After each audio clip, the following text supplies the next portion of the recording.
Hi, welcome back to the Word in Our Hearts. We're going to continue on with the Israelites' story. It's just where I feel led to go, so here we go. We're starting with Joshua chapter 1. The Lord commands Joshua. After the death of Moses, the servant of the Lord said to Joshua, son of Nun, Moses' aide, Moses, my servant, is dead. Now then, you and all these people get ready to cross the Jordan River into the land I am about to give them to the Israelites. I will give you every place where you set your foot, as I promised Moses. Your territory will extend from the desert to Lebanon, and from the great river, the Euphrates, all the Hittite country, to the great sea on the west. No one will be able to stand up against you all the days of your life. As I was with Moses, so I will be with you. I will never leave you nor forsake you. Be strong and courageous, because you will lead these people to inherit the land I swore to their forefathers to give them. Be strong and very courageous. Be careful to obey all the law my servant Moses gave you. Do not turn from it to the right or to the left, that you may be successful wherever you go. Do not let this book of the law depart from your mouth. Meditate on it day and night, so that you may be careful to do everything written in it. Then you will be prosperous and successful. Have I not commanded you? Be strong and courageous. Do not be terrified. Do not be discouraged, for the Lord your God will be with you wherever you go. So Joshua ordered the officers of the people, go through the camp and tell the people, get your supplies ready. 3 days from now you will cross the Jordan here to go in and take possession of the land the Lord your God is giving you for your own. But to the Reubenites, the Gadites, and the half-tribe of Manasseh, Joshua said, remember the command that Moses, the servant of the Lord, gave you. The Lord your God is giving you rest and has granted you this land. Your wives, your children, and your livestock may stay on the land that Moses gave you east of the Jordan.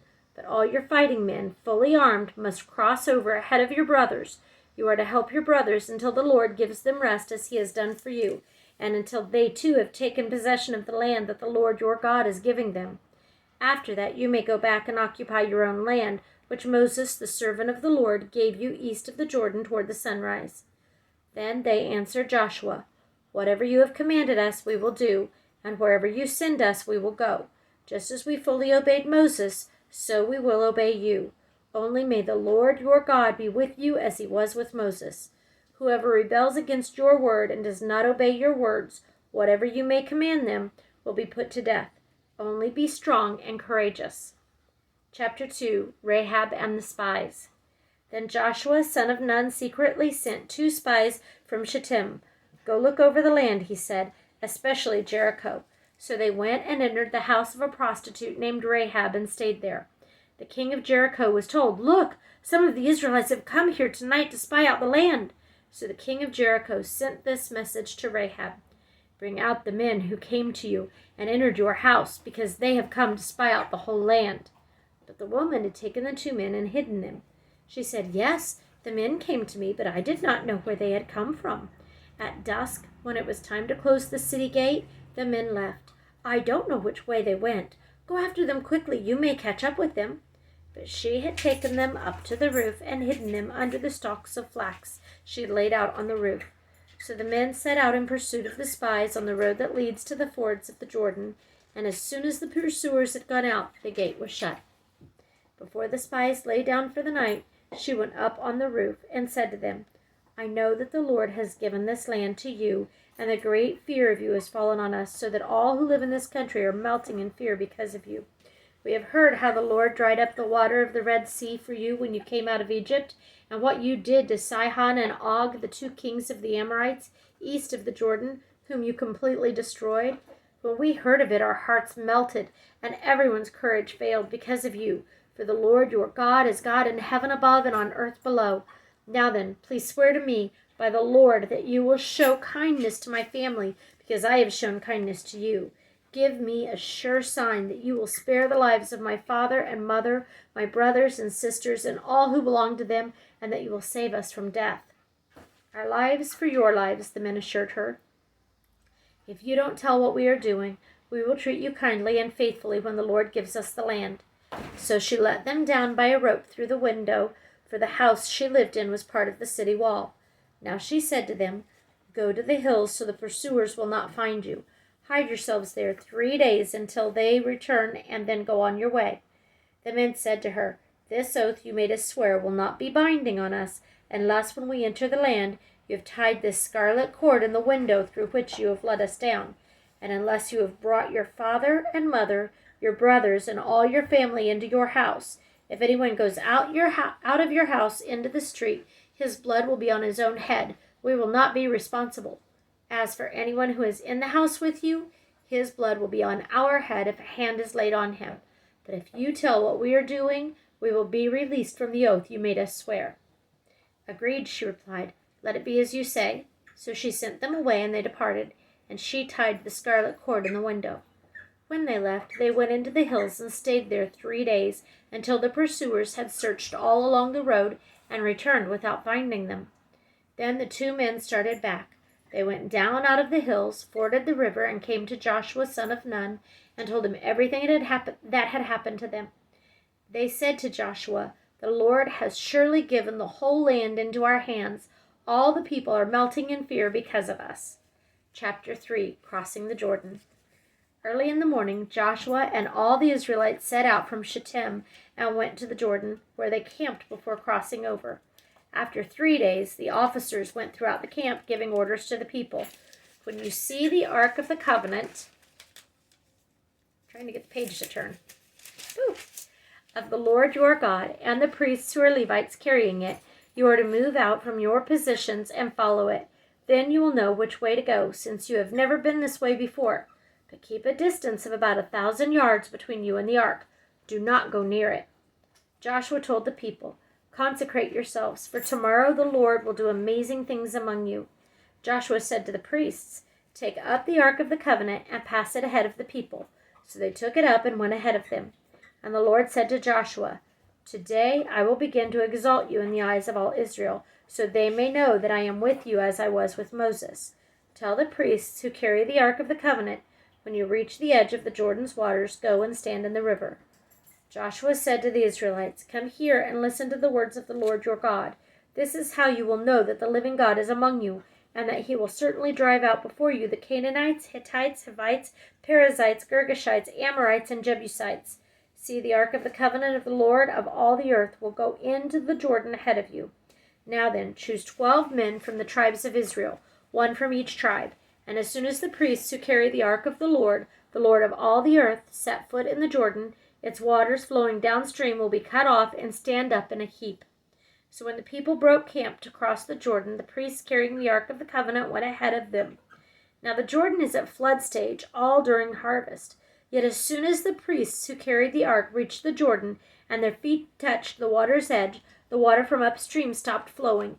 It piled up in a heap a great distance away at a town called Adam in the vicinity of Zarethan, while the water flowing down to the sea of the Arabah, the salt sea, was completely cut off. So the people crossed over opposite Jericho. The priests who carried the Ark of the Covenant of the Lord stood firm on dry ground in the middle of the Jordan, while all Israel passed by until the whole nation had completed the crossing on dry ground. Chapter 4. When the whole nation had finished crossing the Jordan, the Lord said to Joshua, "Choose 12 men from among the people, 1 from each tribe, and tell them to take up 12 stones from the middle of the Jordan, from right where the priests stood, and to carry them over with you and put them down at the place where you stay tonight." So Joshua called together the 12 men he had appointed from the Israelites, 1 from each tribe, and said to them, "Go over before the ark of the Lord your God into the middle of the Jordan. Each of you is to take up a stone on his shoulder according to the number of the tribes of the Israelites, to serve as a sign among you. In the future, when your children ask you, 'What do these stones mean?' tell them that the flow of the Jordan was cut off before the Ark of the Covenant of the Lord when it crossed the Jordan. The waters of the Jordan were cut off. These stones are to be a memorial to the people of Israel forever." So the Israelites did as Joshua commanded them. They took 12 stones from the middle of the Jordan, according to the number of the tribes of the Israelites, as the Lord had told Joshua, and they carried them over with them to their camp, where they put them down. Joshua set up the 12 stones that had been in the middle of the Jordan at the spot where the priests who carried the Ark of the Covenant had stood, and they are there to this day. Now the priests who carried the ark remained remained standing in the middle of the Jordan until everything the Lord had commanded Joshua was done by the people, just as Moses had directed Joshua. The people hurried over, and as soon as all of them had crossed, the ark of the Lord and the priests came to the other side while the people watched. The men of Reuben, Gad, and the half-tribe of Manasseh crossed over, armed in front of the Israelites, as Moses had directed them. About 40,000 armed for battle crossed over before the Lord to the plains of Jericho for war. That day the Lord exalted Joshua in the sight of all Israel, and they revered him all the days of his life, just as they had revered Moses. Then the Lord said to Joshua, "Command the priests carrying the ark of the testimony to come up out of the Jordan." So Joshua commanded the priests, "Come up out of the Jordan." And the priests came up out of the river carrying the ark of the covenant of the Lord. No sooner had they set their feet on dry ground than the waters of the Jordan returned to their place and ran at flood stage as before. On the 10th day of the first month, the people went up from the Jordan and camped at Gilgal on the eastern border of Jericho. And Joshua set up at Gilgal the 12 stones they had taken out of the Jordan. He said to the Israelites, "In the future, when your descendants ask their fathers, 'What do these stones mean?'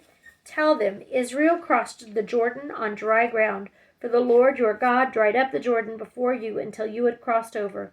The Lord your God did to the Jordan just what he had done to the Red Sea when he dried it up before us until we had crossed over. He did this so that all the people of the earth might know that the hand of the Lord is powerful, and so that you might always fear the Lord your God." Chapter 5. Circumcision at Gilgal. Now when all the Amorite kings west of the Jordan and all the Canaanite kings along the coast heard how the Lord had dried up the Jordan before the Israelites until we had crossed over, their hearts melted, and they no longer had the courage to face the Israelites. At that time the Lord said to Joshua, "Make flint knives and circumcise the Israelites again." So Joshua made flint knives and circumcised the Israelites at Gibeath Haraloth. Now this is why he did so. All those who came out of Egypt, all the men of military age, died in the desert on the way after leaving Egypt. All the people that came out had been circumcised, but all the people born in the desert during the journey from Egypt had not. The Israelites had moved about in the desert 40 years until all the men who were of military age when they left Egypt had died, since they had not obeyed the Lord. For the Lord had sworn to them that they would not see the land that he had solemnly promised their fathers to give us, a land flowing with milk and honey. So he raised up their sons in their place, and these were the ones Joshua circumcised. They were still uncircumcised because they had not been circumcised on the way. And after the whole nation had been circumcised, they remained where they were in camp until they were healed. Then the Lord said to Joshua, "Today I have rolled away the reproach of Egypt from you." So the place has been called Gilgal to this day. On the evening of the 14th day of the month, while camped at Gilgal on the plains of Jericho, the Israelites celebrated the Passover. The day after the Passover, that very day, they ate some of the produce of the land, unleavened bread, and roasted grain. The manna stopped the day after they ate this food from the land. There was no longer any manna for the Israelites, but that year they ate of the produce of Canaan. The fall of Jericho. Now when Joshua was near Jericho, he looked up and saw a man standing in front of him with a drawn sword in his hand. Joshua went up to him and asked, "Are you for us or for our enemies?" "Neither," he replied, "but as commander of the army of the Lord I have now come." Then Joshua fell face down on the ground in reverence and asked him, "What message does my Lord have for his servant?" The commander of the Lord's army replied, "Take off your sandals, for the place where you are standing is holy." And Joshua did so. Chapter 6. Now Jericho was tightly shut up because of the Israelites. No one went out and no one came in.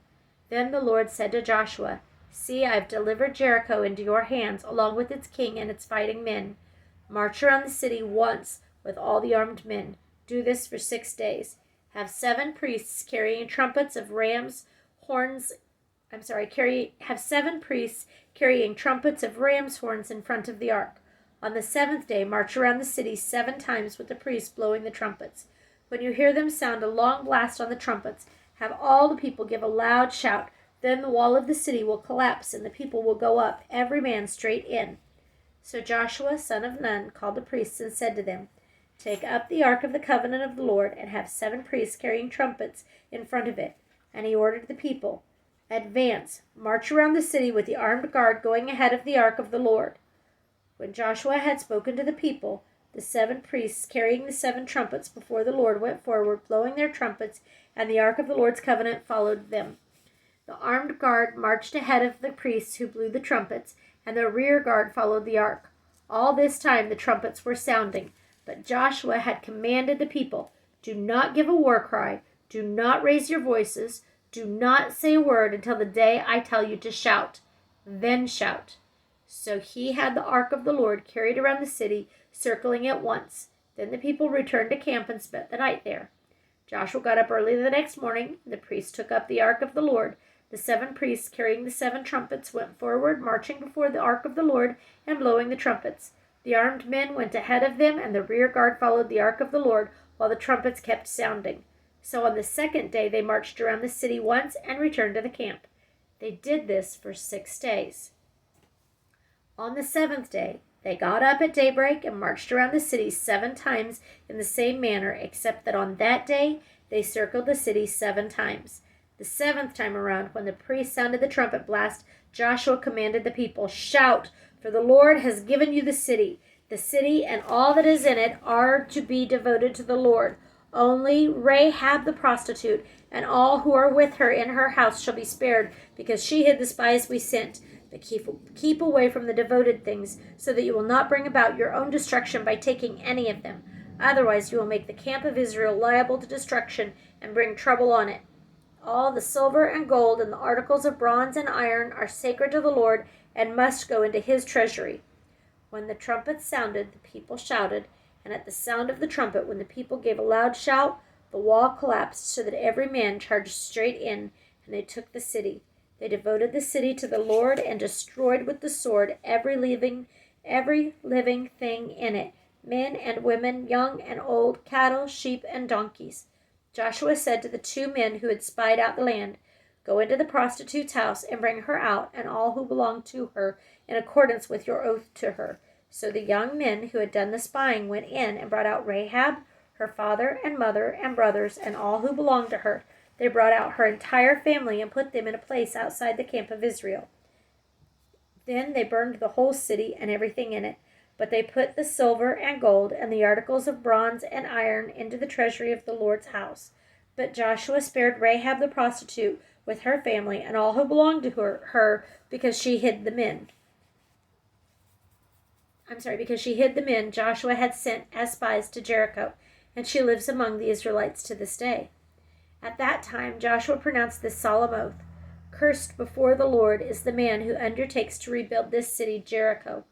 At the cost of his firstborn son will he lay its foundations. At the cost of his youngest will he set up its gates."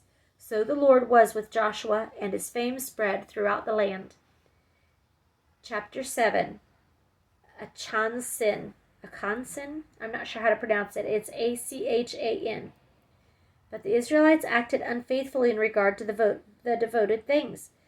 Achan, son of Carmi, the son of Zimri, the son of Zerah of the tribe of Judah, took some of them. So the Lord's anger burned against Israel. Now Joshua sent men from Jericho to Ai, which is near Beth Aven, to the east of Bethel, and told them, "Go up and spy out the region." So the men went up and spied out Ai.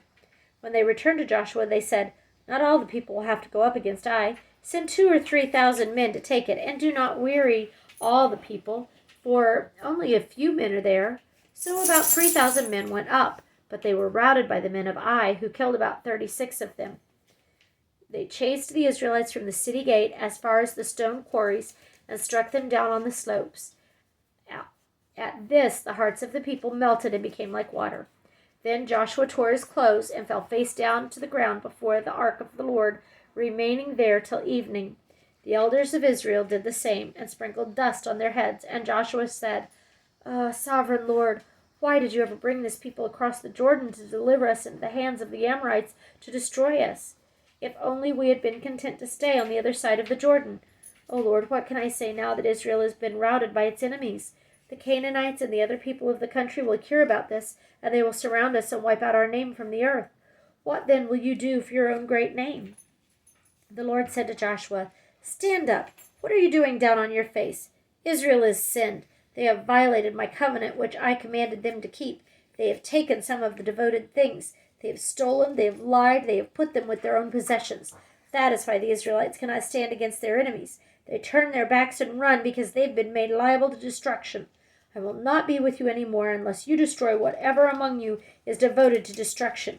Go, consecrate the people. Tell them, consecrate yourselves in preparation for tomorrow. For this is what the Lord, the God of Israel, says. That which is devoted is among you, O Israel. You cannot stand against your enemies until you remove it. In the morning present yourselves tribe by tribe. The tribe that the Lord takes shall come forward clan by clan. The clan that the Lord takes shall come forward family by family. And the family that the Lord takes shall come forward man by man. He who is caught with the devoted things shall be destroyed by fire along with all that belongs to him. He has violated the covenant of the Lord and has done a disgraceful thing in Israel. Early the next morning, Joshua had Israel come forward by tribes, and Judah was taken. The clans of Judah came forward, and he took the Zerahites. He had the clan of the Zerahites come forward by families, and Zimri was taken. Joshua had his family come forward, man by man, and Achan, son of Carmi, the son of Zimri, the son of Zerah, of the tribe of Judah, was taken. Then Joshua said to Achan, My son, give glory to the Lord, the God of Israel, and give him the praise. Tell me what you have done. Do not hide it from me. Achan replied, It is true. I have sinned against the Lord, the God of Israel. This is what I have done. When I saw in the plunder a beautiful robe from Babylonia, 200 shekels of silver, and a wedge of gold weighing 50 shekels, I coveted them and took them. They are hidden in the ground inside my tent with the silver underneath. So Joshua sent messengers, and they ran to the tent, and there it was, hidden in his tent with the silver underneath. They took the things from the tent, brought them to Joshua and all the Israelites, and spread them out before the Lord. Then Joshua, together with all Israel, took Achan, son of Zerah, the silver, the robe, the gold wedge, his sons and daughters, his cattle, donkeys, and sheep, his tent, and all that he had, to the valley of Achor. Joshua said, Why have you brought this trouble on us? The Lord will bring trouble on you today. Then all Israel stoned him, and after they had stoned the rest, they burned them up. Over Achan they heaped up a large pile of rocks, which remains to this day. Then the Lord turned from his fierce anger. Therefore that place has been called the Valley of Achor ever since. Chapter 8. Ai destroyed. Then the Lord said to Joshua, Do not be afraid, do not be discouraged. Take the whole army with you and go up and attack Ai, for I have delivered it into your hands, the king of Ai, his people, his city, and his land. You shall do to Ai and its king as you did to Jericho and its king, except that you may carry off their plunder and livestock for yourselves. Set an ambush behind the city. So Joshua and the whole army moved out to attack Ai. He chose 30,000 of his best fighting men and sent them out at night with these orders. Listen carefully. You are to set an ambush behind the city. Don't go very far from it. All of you be on the alert, and I and all those with me will advance on the city. And when the men come out against us, as they did before, we will flee from them. They will pursue us until we have lured them away from the city, for they will say, They are running away from us as they did before. So when we flee from them, you are to rise up from the ambush and take the city. The Lord your God will give it into your hand. When you have taken the city, set it on fire. Do what the Lord has commanded. See to it. You have my orders. Then Joshua sent them off, and they went to the place of ambush and lay in wait between Bethel and Ai to the west of Ai. But Joshua spent that night with the people. Early the next morning Joshua mustered his men, and he and the leaders of Israel marched before them to Ai. The entire force that was with him marched up and approached the city and arrived in front of it. They set up camp north of Ai, with the valley between them and the city. Joshua had taken about 5,000 men and set them in ambush between Bethel and Ai to the west of the city. They had the soldiers take up their positions, all those in the camp to the north of the city and the ambush to the west of it. That night Joshua went into the valley.